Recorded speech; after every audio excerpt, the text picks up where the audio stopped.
Welcome to another episode of Basic Training. And that was the cold open. Run the theme song and let's get into it. Wait, are we gonna have a theme song? I don't know. Should we? We'll find out. We'll find out. Don't say, I'm not singing. Not the cup song! No!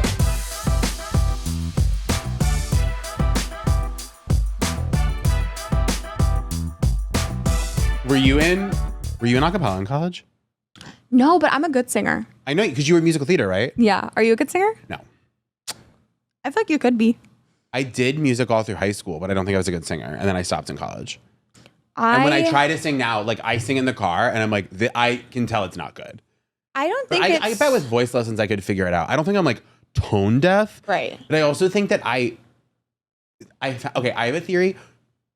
So my mom had this thing happen a few years ago where she found out that like she talks wrong. What? And it like fucks up her vocal cords and she had to go through therapy to like learn how to talk. And I was like, I think I have that too. How does she talk? I don't know. I didn't fully understand it. It had to do with like the dynamic between breathing and her nose and her vocal cords. I don't really know, but she had to like go through therapy. And she like lost her voice and I don't remember. It was a whole thing. But like I have gay voice. I talk high and I talk like really nasally. But like if I drop down into like, because they say you're supposed to talk like, you shouldn't be pushing, right?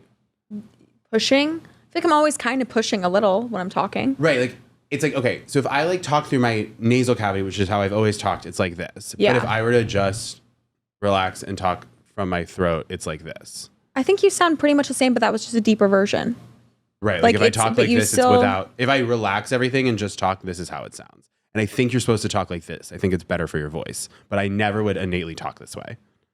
But I was like, and I think, so my theory is, now I feel crazy because I'm talking in the other voice.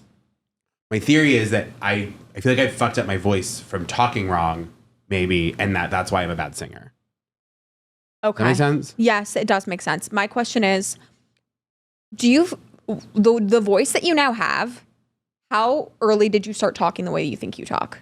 I was told I was gay from like the time I was like 4. So. People heard your voice and said you were gay? People told my parents I was gay when I was like little.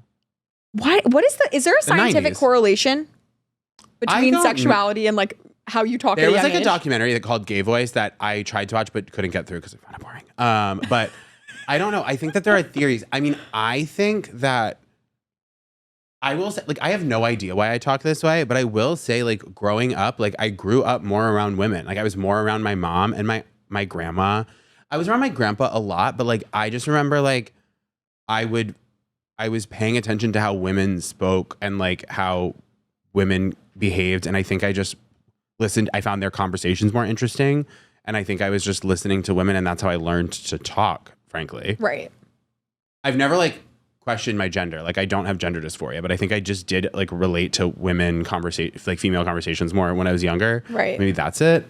I don't know. I know that I talk really quickly because my dad interrupts everyone all the time, and my grandfather has the like really bad hearing, so he will just start a brand new conversation in the middle of someone else's sentence, like because he doesn't realize that a conversation's happening. That's my dream type of. It's hell. I love him so much, but it's hell. And I would love to have what he has, which is a complete disregard for other people. I already interrupt, but But so you had to speak really quickly to get your words out because like at any given time someone was going to cut you off. So you're kind of like a girl, basically, in that way. I guess. You kind of have to speak really quickly to get your words out. But they also say it's a Jewish thing, like Jewish interrupting. Yes. That's like a term. Yes. I really, yeah. Now you're afraid to interrupt. Well, no, I was going to say, I don't know if he would want me to say this, but like that was a thing I had to like explain to my ex was like, he would be like, don't interrupt me. I'm trying to say something. And I'm like, no, I know. But like, this is how I communicate. Like, yes. And you jump off one another. And then he would like be like, you need to wait until I'm done talking to say your thing. And That's then I awkward. would, but then I would get to the end and then be like, it's gone. Like I don't have the momentum anymore. Right. It was really hard for me. It's not supposed to be cutting people off. It's supposed to be building on other people's. Well, it's like, I know the rest of your sentence. Yeah. And I have something to say that's going to help in the conversation. Right, exactly. It's why you and I work. Exactly. Yeah. There is a study, I mean a TikTok video that I saw. And it's like about girls you are known to use like and in sentences. So well, yeah, but like it's part of our vernacular more so than straight men because we are trained to innately fill this. This is probably like pseudoscience. I don't think it's really real, but it's probably Fill the gaps so you don't get cut off. So yeah. there's no pauses. You can't have pauses the way that men don't feel it necessary. They can stop, think, and keep talking, and know that they're not going to be interrupted. Whereas women are known to say like more, and people theorize that that's because we need to fill pauses and we can't just stop and think about the next thing. We have to talk while we're thinking. I've been dealing with this. I've been like thinking about this so much in my life. Yeah. I talk so fast, especially like because I like I audition, I act. Like in acting, it's like you have like my acting teacher will always be like, you need to slow down because like you need to use the words as a tool and perform them. And it's like realizing that, oh yeah, I have 30 years of programming that I need to get this out as quickly as possible because because she was like, you realize that like you need to behave like people are listening to you. Right. And you're behaving like no one listens to you. And you're just, which is crazy because like people listen to us for our jobs. Like, but I still talk so quickly because I don't think that people are going to give me the respect to actually listen completely. You and I are so lucky. I feel like we both grew up like, did you grow up in an environment where it was like, you didn't have to worry about like, that's private, don't ask that? It depends on the people that I was with. Yeah. But I did grow up in an environment where you're not allowed to like sit and look at your iPad during dinner. You're going to talk. Sure. And I was an only child, so I was talking to adults. Yeah. A lot of people say like when I'll tell them an only child, like a stranger will say the first thing is like, oh yeah, I see that. What if I was suicidal? What if I was suicidal? What if this was my last day and I was teetering on the edge of suicide? Would you feel good about telling me that I completely fit into a stereotype that is very negative after 10 minutes of knowing Yeah, only child has no positive stereotypes. Not a single one. Not a single one. And I used to always say, oh, it's great that I'm an only child because I'm really independent. I can be alone. I can entertain myself. And now that I'm getting older and realizing that soon I will be entirely alone in the world, I'm like, oh, that's why people have more than one kid. Sure. I think it's crazy that one day my parents will be gone and that's it. I'm alone. How old are your parents? My parents are in their 60s. Okay. So I got a good like 20 years left, I think. Yeah. Have you noticed your parents getting old? My parents are younger than you. Your parents, not younger than you. My parents are younger than yours. Noticing my parents getting old and they both like, they look great. They're in good shape, but like noticing that they are like, I look at old pictures of all of us together. Sure. And I'm like, the way that I've been aging, I forgot they are also aging. Yeah. Like my dad's hair is entirely gray now. And I never noticed that until one day I saw a picture. It's kind of trippy. So my parents had me pretty young, like compared to, I feel like my parents are younger than most of my friends' parents. Mm-hmm. So I'm now older than my mom was, significantly older than my mom was when she had me. Mm-hmm. And I'm the age my dad was when I was born. Okay. And that's really trippy. Isn't that crazy? Can you imagine having a kid right now? No, my mom had, by the time, like what's crazy is like by the time my mom was 30, she had 2 kids. Yeah, she had 2 kids. Wow. It's crazy. My mom had me when she was about 40. And what's insane is that now she's like, I'll say, Mom, I don't think I'm going to have kids. And if I do, I'll have them after 40. Yeah. And she's like, why? Really? You don't want me to be around to hold your grandchildren? Whose idea was it to have me at 40 years old? That's on you completely and entirely. Something that's not on us entirely is the questions. Yeah. Those are other people. Okay, first call. Hey, Talia, it is Hannah. I don't know why, but it has been on my mind recently. I want big tits. I really do. I have very small tits, and I want big tits. How do you get big tit energy with small tits? Because your girl has like little skeeter bites for boobs, and I want big boobs anyway. But maybe, I just need big boob energy. So answer this on the podcast or don't. I'm gonna go back to eating my ice cream. Okay, bye. Okay, so here's the thing. It's just not a thing to ask to big-titted people. Like, I don't know. I've always had a big chest. Make them dance.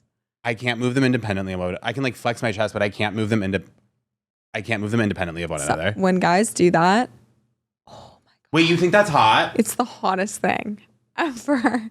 That is like parallel to me to like Chris Angel shit. Like it's like one time I was magician energy to me. It's hot. One time I'm trying to Chris do it right Angel's now. really scary. You're kind of doing it. I can kind of do it. One time I can wiggle my ears. I was Now I think see that's okay. See that I don't like. That gives the energy of people who used to flip their eyelids upside down on the schoolyard. Yeah. I hated those kids. that reminded me of how someone posted. Did you see when someone posted And that? the kids who would like stick a thumbtack through their skin. Do you know what I'm talking No, about? that's upsetting. But that reminds me of like a few weeks ago when someone posted a picture of Jack Quaid on Twitter and was like, he looks like he knows about dinosaurs. Went to my high school. I can figure that out. Okay, well, it really got me. Anyway. I was hooking up with this guy a while ago, and he was having a hard time like getting it up. Like it just wasn't the greatest, and that's fine. But I made him flex his pecs for me, make him dance, and I was like, it's better than any actual sex I've ever had. Crazy like, to me. Get on the bed, put your dick in my mouth, put your and just like make your titties dance. Put your flaccid dick in my mouth right now. I love the way you do that. It's so cute. I love when they do that, especially if their chest is hairy and big. If it's a skinny little guy, like please don't do that. Okay, so I would give it anything to be able to make my boobs dance like up and down like a boy does. Okay. You do have big tit energy. Listen to how raspy your voice is. I was gonna say, based on your voice, I would think you have big tits. Oh, just something about you. You have that Scarlett Johansson, whatever. Listen, I hate to pull this card, but we all have things that we wish we had. And once you have them, you likely would wish you didn't. The secret to acting like you have something you don't have is to not give a shit about it. Exactly. Always. Almost like I don't care about like Soho House and like Zero Bond. But it's because I can't afford a membership, but I don't care about those things. What was even the second thing you said? Zero Bond. Zero Bond? My point is... What is that? It's like one of those exclusive clubs like Soho House. And it's like the cool people are there, but the really cool people don't give a fuck about it. You would never know that the reason I can't give a fuck about it is because I can't go because I don't have the extra money. How much does it cost? It's like a couple $1,000s a year extra. That's so Just lame. something I don't want to spend money on. But the point is, if you act like you don't need fucking big boobs, that's cooler.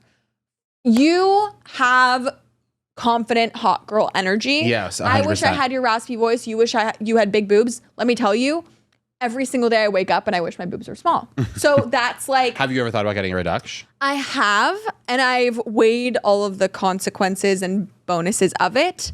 I think it's a whole different conversation. Yeah. I've been thinking about it since I was a child. I've Right. decided that it's just not worth it.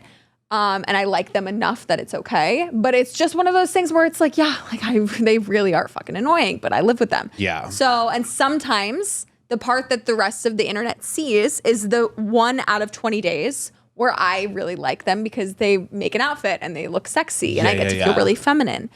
So my point is, if you have them, you'd probably wish they were gone. So don't waste time wishing that you had something that you don't have, because odds are whoever has it doesn't want it and they want something that you have. Yeah. Like if you it's that whole thing about you throw your problems into the middle. If you saw everybody else's wishes, you would take yours back, whatever.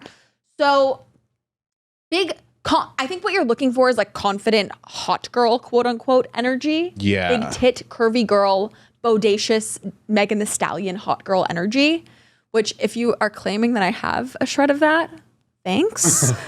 But you just gotta kind of pretend you don't give a fuck. Totally. Would you agree? Like, yeah, I mean, well, it's funny because like obviously as a guy, like when you have like prominent nipples, like it was like a thing. Are they prominent? Yeah, I mean, as I've as I've become more muscular, they have become less feminine looking. I think. But I was like bullied for my nipples when I was a kid, and I think that like so it was like my point is I had big tits, but it was a bad thing. Right. So it's like I don't know how to have like big tit energy as a girl. I know somebody who actually who's a male and got like a breast reduction. Yeah. Yeah. Gynecomastia. Yeah. I don't have that. I don't think I looked into it. Yeah. It's just like my nipples are pointy. Okay, there you go. God bless. I mean, look, it's I hate to give a cliche answer, but it's like everybody has something that they wish they had. You're gonna wish you had it. Hey, if you want them that badly, there are surgeries for that. You can get them.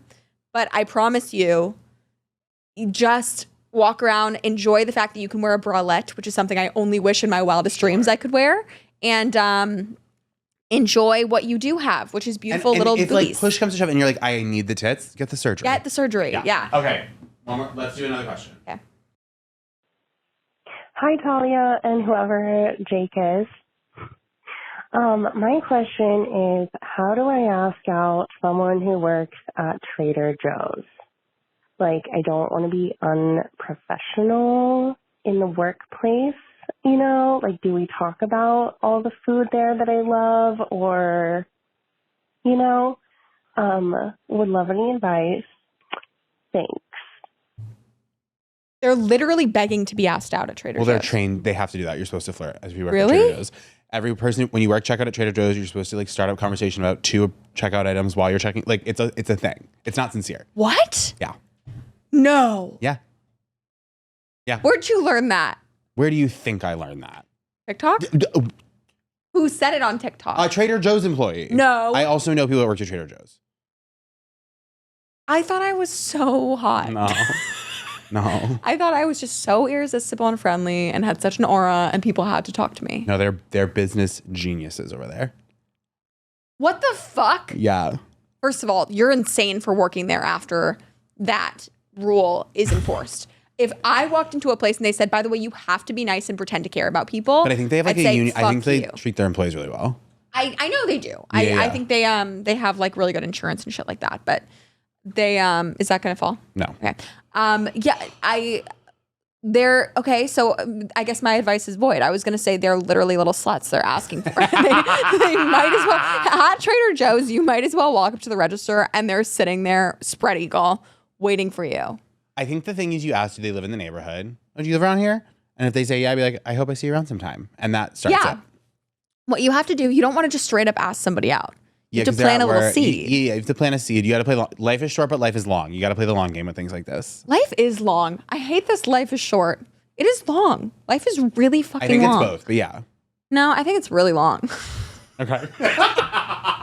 Life is long. Okay. This one has a much nicer intro. Oh. Hi, I love you both so much. I'm a huge fan. Gonna keep my name anonymous, but I just had a question. I was dating this guy for about 2 years, and he just broke up with me because I wasn't religious, enough to his standards. We're both Jewish. But I probably reframed that, and not that I wasn't enough of anything. It was just his family's standards were unattainable, and he basically said he couldn't marry me because his parents wouldn't let it happen. Dumped me out of nowhere. Horrible, horrible, horrible. I've worked through it, and I've introduced him to a lot of friends of mine, especially guy friends, and he is all of a sudden best friends with them. And I'm talking my best guy friends from kindergarten. These are my day one homies, and he is just taking their spot. And when I talk to my guy friends, they make it clear that they're not picking sides, and they're not making it about choosing a side. I still get to see them, but it's only when he's not there, and it's weird. And at first I was okay with it, but now I'm entering the salty phase where I'm like, what the fuck? Get your own friends, weirdo. Okay, love you both so much. Let me know how I can hear these answers. I would just do anything to be both of your friends. Thank you. We love you. If you see us fixing our hair while you guys are doing little voicemails, it's because we've already heard them. We're just playing them for the listeners, but we've heard them and we gave them our full attention. Don't worry. Okay. So this is the advice you're asking for is about what to do with the fact that your ex is hanging out with your friends, essentially, and your friends are hanging out with your ex instead of you. First of all, I just want to clarify. Maybe she'll DM us and just let us know. What do you mean he knew he couldn't marry you because of religious reasons, but he broke up with you out of nowhere? He never once brought it up to you before? This was just revealed to him now that he can't marry you? What? This conversation just came up last week after dating you for so long? I don't understand.